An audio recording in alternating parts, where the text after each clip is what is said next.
So breaking news, inMusic just acquired Native Instruments. If you weren't already aware, Native Instruments entered insolvency January of this year. They've been looking for a buyer. At one point it looked like they might break things up a little bit, separate out iZotope, some of the other brands, but it's now come out that inMusic just this morning have acquired Native Instruments and the whole group.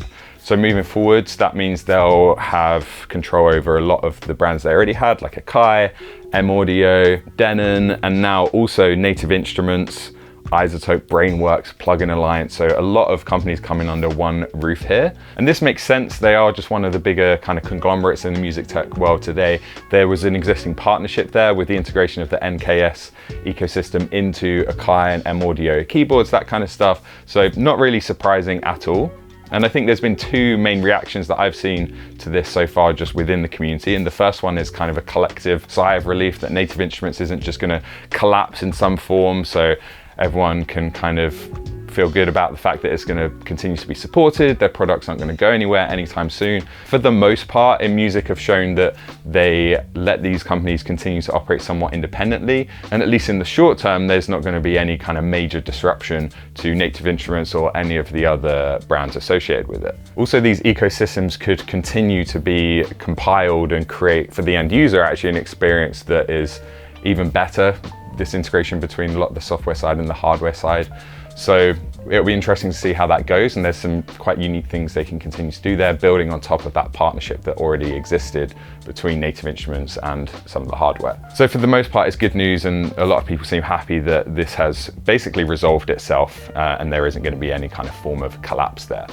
The other reaction I've seen is maybe some concerns around monopolization. This is a lot of brands now coming under one roof. And of course, some concerns about how those products will continue to be supported. Naturally, when companies come together like this, for the most part, it's going to be a continuation and there's going to be some degree of support, but strategically, there might be changes that happen that do affect certain product lines. So of course, that's another valid concern. Personally, my take on this is that none of it's really that surprising. It makes perfect sense that inMusic came in and bought Native Instruments.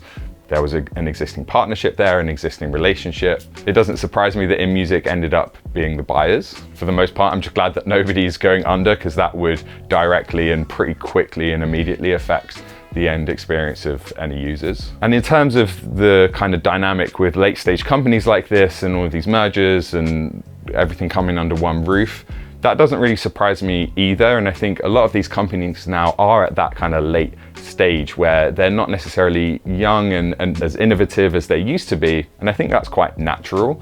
The innovation from this point, the major innovation, is going to come from smaller companies. At this point, any big leaps are probably going to be AI based, and that's going to be small independent companies or literally one person plugin companies. And while these big companies might try to do some of that, I think a lot of their more creative endeavors would have been in the early stages when they were more founder-led, and that is just kind of the natural life cycle of these type of companies. We'll continue to see kind of those smaller updates between product ranges, new versions of Ozone, new versions of RX, like the one that just dropped with a bunch of new features.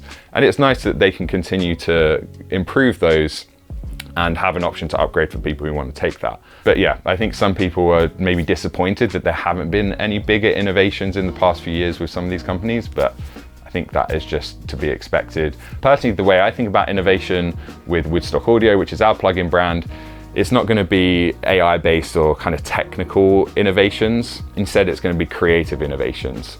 So thinking about new ways to design products, based on a deep understanding of the music creation process, or just new ways of thinking about how we use these different tools. And as a founder, I do think that creative energy normally comes in those early stages of the company. Then after a while, it gets to a point where you've built a big user base, you've got a range of products, and you spend a lot more time just improving those products and continuing to support them. And I think that's the place we're at now with a lot of these bigger companies. And in that sense, I don't think anything is going to change from the way Native Instruments, iZotope, etc. have been operating for the last couple of years anyway, with inMusic taking those over.